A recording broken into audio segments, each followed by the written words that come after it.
नमस्कार, आप देख रहे हैं यंग भारत न्यूज और मैं हूं आपके साथ ज्योति यादव। बिहार की राजनीति उबाल पर है। जैसे जैसे चुनाव नजदीक आ रहे हैं, हर पार्टियों में अपनी हलचलें तेज हो गई है।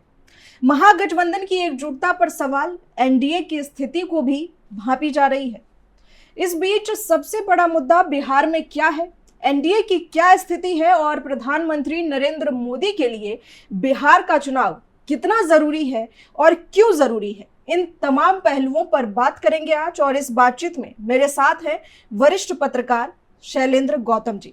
सर, आपका बहुत बहुत स्वागत है। और जब हम बिहार चुनाव की बात कर रहे हैं, अगले 6 महीने में बिहार का चुनाव होगा, 2025 विधानसभा चुनाव। तो सबसे बड़ा सवाल यही है कि अभी पहलगाम का अटैक हुआ, प्रधानमंत्री मोदी जी ने कई दौरे रद्द कर दिए, लेकिन बिहार वो जरूर गए, वहां से संबोधित किया और यही संदेश दिया आतंकवाद के खिलाफ कि हम ऐसी सजा देंगे जो उन्होंने कभी सपने में भी नहीं सोचा होगा। और ये बिहार की धरती से मधुबनी में कहा गया। तो आपको क्या लगता है कि प्रधानमंत्री मोदी के लिए बिहार का चुनाव कितना जरूरी है और क्यों जरूरी है? मोदी जी जब से प्रधानमंत्री बने हैं 2014 से, उसके बाद में उनके लिए सबसे क्रूशियल जो कार्यकाल होने जा रहा है वो 24 के बाद से ही है। क्योंकि पार्लियामेंट में या लोकसभा में उनकी मेजोरिटी नहीं है।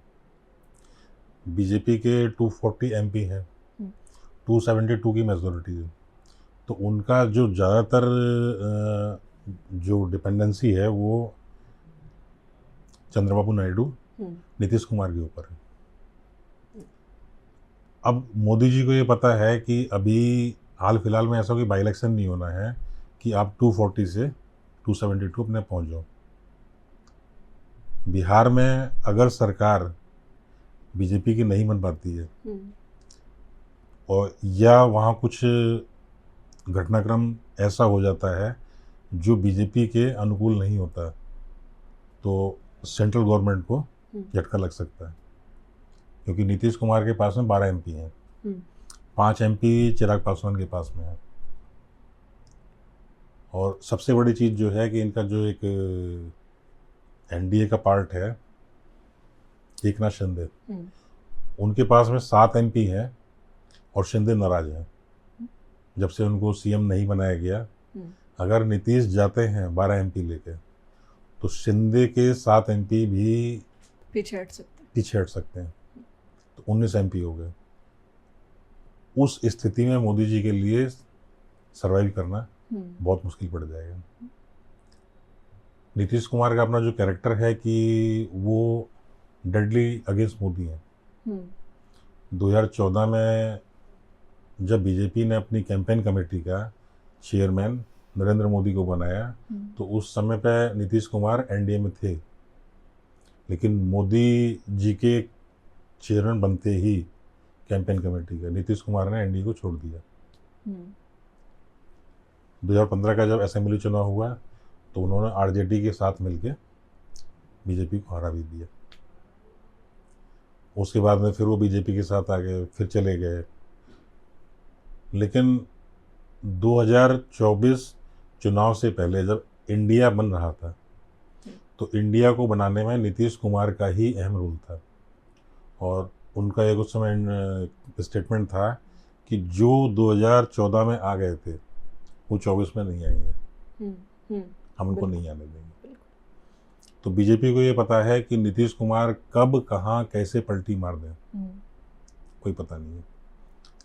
243 की असेंबली में जो मेजॉरिटी मार्क है हाफ पे, वो 122 का है। बीजेपी चाहेगी कि उसकी अपने दम पे सरकार बन जाए, जैसे कि महाराष्ट्र में हुआ है।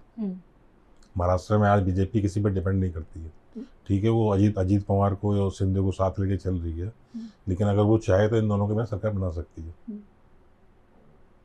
तो उनकी जो थ्रेटनिंग पावर है वो ऑलमोस्ट खत्म हो चुकी है शिंदे और पवार की। वो चाहती है बिहार में भी यही रहे कि नीतीश कुमार साथ में रहें, लेकिन उनकी थ्रेटनिंग पावर 0 हो जाए। लेकिन चलिए, महाराष्ट्र में तो आपने बना लिया, लेकिन बिहार की राजनीति अलग है कि बिहार में ये संभव है कि मोदी जी और मतलब बीजेपी अकेली सरकार बना ले बिना नीतीश के समर्थन के? सपने हर आदमी देखता है। हम्म, तो जब पार्लियामेंट चुनाव के बाद में पहला चुनाव हुआ था हरियाणा और जम्मू कश्मीर का, हम्म, तो हरियाणा में किसी को उम्मीद नहीं थी कि बीजेपी मेजोरिटी ले जाएगी। इवन जो एग्जिट पोल थे बड़े बड़े मीडिया हाउसेस के, उन्होंने भी ये कहा कि सरकार कांग्रेस की फुल फ्लैश आ रही है हम्म, और हो सकता है सीटें उनकी इतनी बम्पर सीटें हो जाएं कि 90 की असेंबली में कांग्रेस 70 क्रॉस कर जाए। हम्म, बट लास्ट में क्या हुआ, बीजेपी सरकार बना लेगी। बिल्कुल। कश्मीर में ये हार गए। हम्म, फिर चुनाव आए झारखंड और महाराष्ट्र के। हम्म, तो जब पार्लियामेंट का चुनाव हुआ था तो महाराष्ट्र में 48 सीटें हैं और बीजेपी वहाँ बुरी तरह हारी। हम्म, बीजेपी के पास में, मतलब जो बीजेपी ने एक्सपेक्ट किया था हम्म, कि इतनी सीटें वो जीत ले जाएंगे, मोदी चेहरा थे। हाँ बिल्कुल। सबसे ज़्यादा डेंट उनको मारा महाराष्ट्र ने। हाँ। वहाँ जो महाविकास आघाड़ी था उसका जो परफॉर्मेंस था वो उम्मीदों से परे था। जब महाराष्ट्र का असेंबली चुनाव हुआ तो ये मान लिया गया था कि महाराष्ट्र में महाविकास आघाड़ी की गवर्नमेंट आ जाएगी। लेकिन चुनाव जब हुआ तो बीजेपी की सीटें 130 प्लस चली गई। हम्म, तो अब बिहार में जब वहाँ ऐसा हो सकता है तो बिहार में क्यों नहीं हो सकता। मास्टर रणनीतिकार है, अमित शाह कुछ भी कर सकते हैं वो। तो उनको लगता है कि अगर हम अपने दम पे बिहार में सरकार बना ले जाते हैं तो जो सेंट्रल गवर्नमेंट पे जो थ्रेटनिंग, एक थ्रेट बनी हुई है नीतीश कुमार की, ये कभी भी पाला बदल सकते हैं, वो ऑलमोस्ट जीरो हो जाएगी। बिल्कुल। इस करके वो चुनाव को इस तरह से लड़ना चाहते हैं और प्रधानमंत्री ऑपरेशन सिंदूर का सबसे ज़्यादा इस्तेमाल बिहार में ही करने जा रहे हैं। वो चाहेंगे कि जो राष्ट्रवाद की भावना है वो जग जाए, तो बिहार का जो कास्ट फैक्टर है वो सिमट जाए और लोग बीजेपी को इसलिए वोट देते हैं कि उसने ऑपरेशन सिंदूर इतना अच्छा पाकिस्तान को जवाब दिया। ऐसे में इस बिहार चुनाव को लेकर नीतीश की अपनी रणनीति क्या है? नीतीश की रणनीति कुल मिला के सीएम बनना है। नीतीश को मालूम है कि नीतीश ने 24 से पहले इंडिया में आके इंडिया को बना के ये कोशिश की थी कि वो एक ऐसी पोजीशन में पहुंचे या तो किंग मेकर रहें दिल्ली में या किंग बन जाए। लेकिन कांग्रेस के इंटरवीन करने की वजह से उनको वहाँ से हटना पड़ गया। वापस फिर वो एनडीए में चले आए। उन्होंने पीएम के सामने ये भी कहा कि गलती हो गई थी, अब नहीं होगी। तो अब नीतीश को ये पता है कि अब हाल फिलहाल में वो ये माहौल भी नहीं है, क्योंकि अभी पार्लियामेंट चुनाव अभी हुए, अब 4 साल बाद होंगे। तो उनको ये पता है कि अभी 4 साल उनके लिए वेट करना बहुत दूर की कौड़ी है। और सबसे जो नज़दीकी उनका टारगेट है वो फिर से सीएमशिप को हासिल करना है। अगर वो ऐसा नहीं कर पाते हैं तो नीतीश पॉलिटिक्स में बेमतलब हो जाएंगे, वो चाहे बिहार की हो चाहे राष्ट्रीय हो। तो नीतीश के लिए सीएम बनना इम्पोर्टेंट है। अब नीतीश को मालूम है कि उनके एमएलए बहुत जीते, 30, 35, 40, 45, इससे फालतू नहीं जीतने वाले। तो उनको सीएम कौन बनाएगा, या बीजेपी बनाएगी या दूसरे पाले में जाके बन जाएंगे। तो उनका टारगेट सिर्फ सीएम बनना है। उनके लिए जो सीटें उनकी हैं वो रिटेन कर लें, बहुत है वो। अभी कुछ दिन पहले ही प्रधानमंत्री मोदी मतलब कि इनकी तरफ से पूरे देश भर में जातीय जनगणना कराने का फैसला लिया गया कि हम जातीय जनगणना को मंजूरी दे रहे हैं और पूरे देश में ये कराया जाएगा। हालांकि बिहार में ये पहले से है, लेकिन इसका अभी बिहार चुनाव पर, क्योंकि बिहार की राजनीति जाति से अलग नहीं है, जाति का बहुत बड़ा योगदान रहता है बिहार के किसी भी चुनाव में। तो आपको क्या लगता है कि जातीय जनगणना पूरे देशव्यापी देश भर में कराने का जो बीजेपी ने फैसला किया है, केंद्र सरकार ने फैसला किया है, उसका बिहार के चुनाव में किस तरह से असर दिखाई देगा और क्या उसका फायदा रहेगा? बिहार में जातियों के बिना चुनाव होते भी नहीं है। लालू यादव जो अपने यादव मुस्लिम फैक्टर पे ही सीएम बने थे, कई साल रहे। जाति जनगणना का फायदा किसी को इतना मिल जाए कि वो सरकार बना ले, ये मुमकिन नहीं लग रहा। अगर ऐसा होता तो बीजेपी ऑपरेशन सिंदूर को इनकेस नहीं करती, जो करने जाएगी ये कर रही है। जातियों का फायदा जैसे नीतीश के लिए है कि उनका अपना एक वोट बैंक है बैकवर्ड कास्ट का, तो वो उनको मिलेगा। यादव और मुसलमान ये लालू के पास जाएंगे, और कांग्रेस को उम्मीद है शेड्यूल कास्ट और सवर्ण कि इनका समर्थन मिल सकता है। बाकी जाति जनगणना का बहुत बड़ा असर कि उसके दम पर कोई मेजोरिटी ले जाए, ये दिखाई नहीं पड़ रहा। ये कहना दूर की कौड़ी होगी कि जाति जनगणना को अनाउंस करके हमने सरकार बना दी। बिहार में आरजेडी की लंबे समय तक सरकार रही है लालू यादव की। क्या आपको लगता है कि 2025 के चुनाव में आरजेडी सरकार बना पाएगी या महागठबंधन की सरकार बनेगी? महागठबंधन चुनाव लड़ इसलिए रहा है कि वो कैसे भी सरकार में आ जाए, लेकिन उनकी first priority I don't think ये रहने वाली है, क्योंकि बिहार एक ऐसा चुनाव है कि उनको लग रहा है कि यहाँ से वो नरेंद्र मोदी को इफेक्टिवली काउंटर कर सकते हैं, और नीतीश को ही मालूम है इस चीज़ का। पास्ट में देखेंगे जब भी आरजेडी की सीटें ज़्यादा थी या बीजेपी की सीटें ज़्यादा थी, लेकिन जब भी नीतीश कुमार ने पाला बदल किया तो सीएम वही बने। तो महागठबंधन को उसकी पहली प्रायोरिटी ये है कि दिल्ली की सरकार को कमज़ोर करना, क्योंकि लालू के ऊपर अपने बहुत सारे केसेस हैं, और कांग्रेस पे भी नेशनल हेराल्ड या रॉबर्ट वाड्रा जो फंसे पड़े हैं जमीन घोटाले में। तो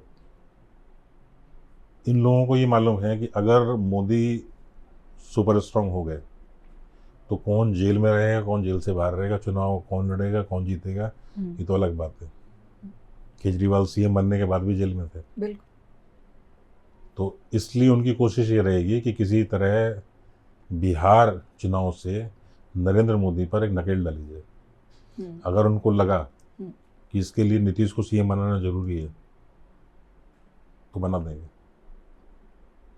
और नीतीश को सीएम बनना है क्योंकि नीतीश के 12 एमपी हैं। अगर वो सीएम उनको महागठबंधन बनाता है तो महागठबंधन का सीएम बनते ही वो जो उनके 12 एमपी हैं एनडीए में रह नहीं पाएंगे, वो 12 के बाहर आते ही फिर भगदड़ मचेगी। तो महागठबंधन कोई अपना ऐसा जुआ नहीं खेलने जा रहा कि वो अपने लिए ही अड़ा रहेगा। वो देखेगा कि दिल्ली को अनस्टेबल करना है तो और नीतीश आने के ख्वाहिशमंद है तो समर्थन दे देगा, क्योंकि महागठबंधन का अभी भी जो उनकी इंटरनल इक्वेशन है उसमें कांग्रेस लालू परिवार को उतना वेट नहीं दे रही, और लालू के लिए बिहार चुनाव सर्वाइवल का सवाल है। अगर बहुत साल हो गए सत्ता से बाहर रहते हुए, तो उनके लिए है कि कैसे भी करके इतने सारे केसेस चल रहे हैं कि चुनाव जीत के और अपने आप को स्टेबल मोड में लाया जाए। लेकिन उनको लगता है कि उनको स्टेबिलिटी, अगर उनको अच्छी तरह पता है उनको स्टेबिलिटी मिलेगी मोदी के कमज़ोर होने से।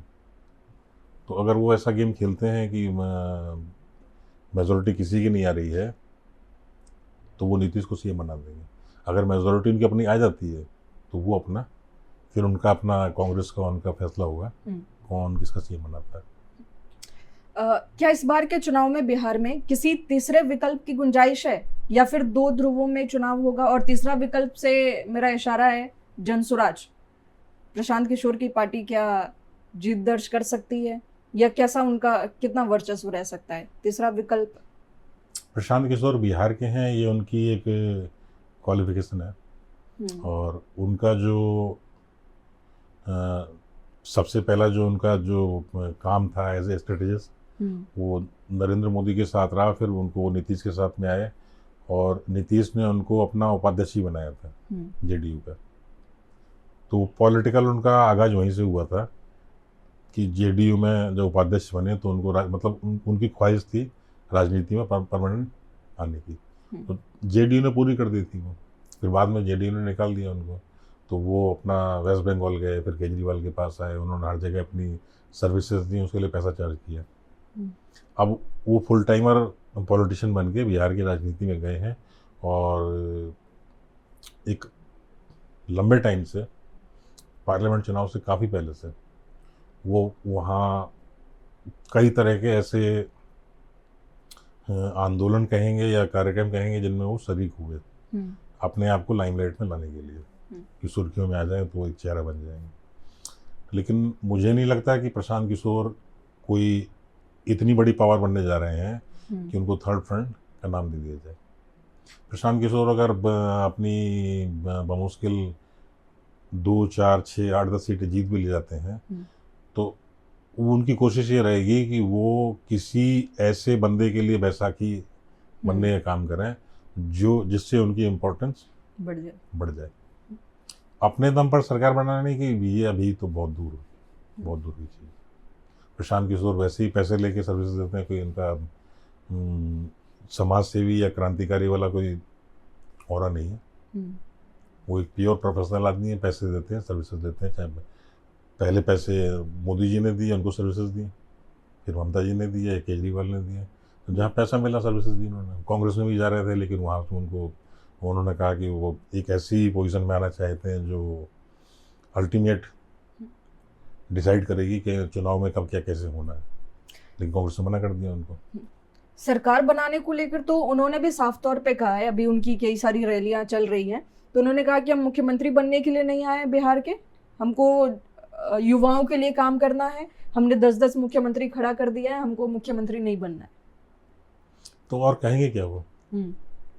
अगर उनका पास में कोई ऐसा इतिहास होता कि ये उन्होंने किसी पार्टी में सक्रिय होकर काम किया होता, वो तो एक कंसल्टेंट थे जिन्होंने स्ट्रेटेजी बताई। अब स्ट्रेटेजी काम तो अरविंद केजरीवाल के लिए करी तो फेस तो अरविंद केजरीवाल था, ममता के लिए करी तो फेस तो ममता थी। तो उसमें ये नहीं कहा जा सकता कि प्रशांत की स्ट्रेटजी से ममता सीएम बन गई या केजरीवाल, उसमें उनका एक योगदान हो सकता है जिसको हम काउंट कर सकते हैं 0 से लेके 100%, 99 तक।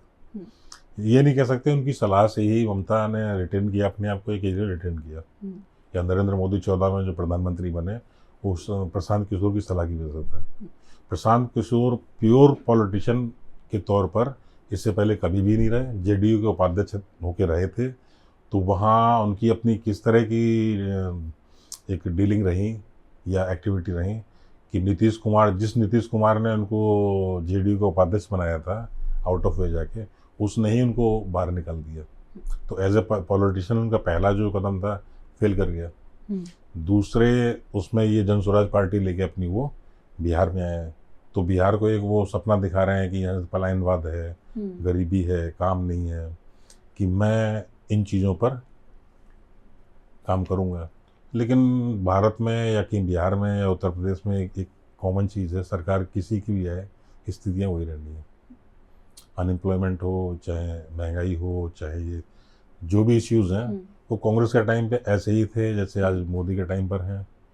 तो दैट्स वाई उनको राष्ट्रवाद का सहारा लेना पड़ता है, क्योंकि उन इश्यूज़ को एड्रेस कर पाने में कांग्रेस भी फेल थी, नरेंद्र मोदी भी फेल है।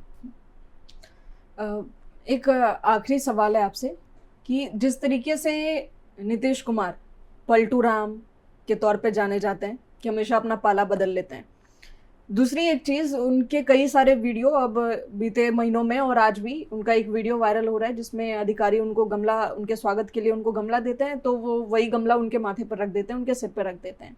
इसके पहले राष्ट्रगान के समय पर उनका हिलते डुलते जो भी हरकतें उनकी देखी गई थी वो भी कैमरे में कैद हुआ, खूब वायरल हुआ।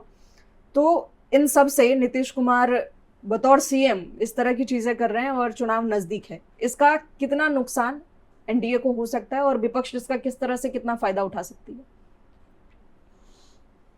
नीतीश ने जो हरकतें लास्ट टाइम में की हैं, अपने चीफ सेक्रेटरी को राष्ट्रगान चल रहा है उसको हाथ मार रहे थे, या फिर गमला रखने वाली बात हो या नरेंद्र मोदी के पैर छूने वाली बात हो, वही बड़ा उनका ऑकवर्ड एक वो कह सकते हैं हरकत थी। लेकिन नीतीश के पास में एक कास्ट वोट है जिसकी राजनीति के दम पर ही वो बिहार में अब तक प्रासंगिक बने हुए हैं। नीतीश कुमार की इन हरकतों से नुकसान एनडीए को तो होगा, क्योंकि चेहरा चीफ मिनिस्टर वही है। नीतीश को अपना कितना नुकसान होगा ये नहीं कह सकते। तो नीतीश के पीछे एक जो जातिगत बेस है वो हिलने वाला नहीं लगता। वो उनका इंटैक्ट है कई सालों से। उसी के दम पे वो इतने एमएलए ले आते हैं कि सीएम बनने की पोजीशन में आ जाते हैं। घट रहे हैं, घटे काफ़ी हैं, लेकिन ख़त्म नहीं हुए। तो इस तरह की हरकतें, या तो नीतीश जिस तरह के पॉलिटिशियन रहे हैं वो बगैर किसी मतलब के कुछ नहीं करते। वो चाहे किसी का समर्थन हो चाहे किसी का विरोध हो। अगर नीतीश मेडिकली इतने अनफिट हैं तो घर से निकलते क्या? अगर वो मेडिकली इतने फिट हैं, घर से निकल रहे हैं, उनको मालूम है वो सीएम है, तो ऐसी हरकतें कर क्यों रहे? तो जिस तरह के हालात हैं कि उनको भी लगता है कि सरकार एनडीए की है और उन्हें अपना वजूद बनाना है, और जिस तरह से महाराष्ट्र में इन्होंने डिच किया है एकनाथ शिंदे को कि चुनाव लड़े शिंदे के नाम पर, और जब वो सीटें आ गई तो शिंदे को ही पहले डिप्टी सीएम बना दिया गया, फिर उनको डिपार्टमेंट्स भी वो दिए गए जिनकी कोई अहमियत नहीं थी, और उसके बाद में उनके जो अपने वो प्रभारी मंत्री होते हैं बनाने का टाइम जब आया तो शिंदे की एक भी एप्लीकेशन फडणवीस ने मंजूर नहीं की। तो नीतीश ने ये चीज़ देखी कि उन्होंने शिंदे के साथ में क्या किया, या बीजेपी का जो अपना इतिहास रहा है कि जो पार्टी इनके साथ गई, चाहे वो उद्धव ठाकरे थे, चाहे हरियाणा में दुष्यंत चौटाला थे, पंजाब में बादल थे, तो बीजेपी ने एक टाइम आने के बाद में जो उसका मतलब निकल गया तो उसने उनको ठिकाने लगा, साइड नहीं किया, ठिकाने लगा दिया। आज उद्धव को उसने इस लायक नहीं छोड़ा कि वो शिवसेना का जो सिंबल बाल ठाकरे ने पैदा किया था, बनाया था, उस पर क्लेम भी कर सकें, या दुष्यंत चौटाला को इस लायक भी नहीं छोड़ा कि अपना ही चुनाव में वो 5वें नंबर पर आए। आज बादल जूझ रहे हैं पंजाब में। तो बीजेपी के साथ जो भी गया, बीजेपी ने उसको ख़त्म करने के लिए सब कुछ किया। नीतीश को ये चीज़ पता है, महाराष्ट्र उनके सामने है, लाइव चला है। तो नीतीश ने ये मालूम है कि अगर बीजेपी की स्थितियां, हालात बीजेपी के अनुकूल या मुफीद रहे तो ये तुमको सीएम तो क्या, तुम्हें सेक्रेटरी में घुसने भी नहीं देंगे। तो वो पॉलिटिकली अपने आप को मजबूत बनाए रखने के लिए नीतीश का मेंटल बैलेंस बिगड़ा है, ऐसा नहीं कह सकते। क्योंकि जब आदमी घर से निकल रहा है, सब कुछ गाड़ी में बैठ गया है, उसका गमला किसी को दे रहा है या किसी को रास्ते काम चल रहा है तो उसको हाथ मार रहा है, तो ऐसा कुछ नहीं है। वो बहुत बहुत शातिर पॉलिटिशियन है, बगैर नफे नुकसान में कुछ नहीं करते। उनको मालूम है कि उनकी हरकतों का नुकसान एनडीए को होगा। उनकी सीटें अगर 45 से 30 आ गई या 25 भी आ गई तो उनको मालूम है जब उनको सीएम बनना होगा ना तो लालू बनाएंगे, कांग्रेस बनाएगी। वो खुद सेफ है, अपने आप खुद को सेफ मानते हुए, क्योंकि जिस तरह का कास्ट फैक्टर है वहाँ और जिस तरह का देश में माहौल है, कि देश में जिस तरह का ये माहौल है उसमें कांग्रेस भी चाहेगी नीतीश को बिहार में समेट दो। अगर उसको लगा कि मोदी कमज़ोर हो रहे हैं नीतीश को जिंदा करके, तो जिंदा कर देंगे वो। और नीतीश के लिए सीएम बनना इम्पोर्टेंट है, वो चाहे बीजेपी बनाए चाहे लालू बनाए, कोई बनाए, वो पहले ही बन चुके हैं इस तरह से, तो उनके लिए कोई बहुत बड़ा अजूबा नहीं है। वो फिर कहते हैं कि गलती हो गई थी, मोदी के साथ चले गए थे, अब नहीं जाएंगे। इसके इर्द गिर्द हमने सारी बातें की, तो सबसे जो ज़्यादा जिम्मेदारी का काम मुझे लगता है चुनाव में वो जनता का होता है। और आपने कहा कि बिहार की राजनीति में या अब तक देश से या बिहार से ना कोई बेरोजगारी को ख़त्म कर सकता है, ना पलायन को ख़त्म कर सकता है, ना उन्हें रोजगार दे सकता है, तो जनता की क्या जिम्मेदारी बनती है? वो कैसी सरकार चुने, कौन सी सरकार चुने जो उनके लिए काम करे और उनके विकास के लिए काम करे? अगर जनता को ये लगता है कि कोई उनकी दिक्कतों को दूर कर सकता है, हम्म, तो फिर जितने भी चुनाव होते हैं सरकारें बदलती नहीं उसमें कभी। जनता का एक चरित्र है कि वो एक पर भरोसा करती है, जब वो उसके भरोसे पर खरा नहीं उतरता उसको चेंज कर देती है, फिर चुनाव आते हैं उसको भी चेंज कर देती है। तो जनता के लिए बहुत ज़्यादा ऑप्शन नहीं है, और उनको ही पता है कि जो डेवलपमेंट है वो जेन्यून है, कि डेवलपमेंट जो हो रहा है वो होना ही है, और जो चीज़ नहीं हो रही है जैसे बेरोजगारी या फिर लॉ एंड ऑर्डर, तो लॉ एंड ऑर्डर एक ऐसी चीज़ है कि अगर कहीं मर्डर हो रहा है उसने कोई क्या रोकेगा, कि किसी को सपने में ख्याल तो आ नहीं रहा।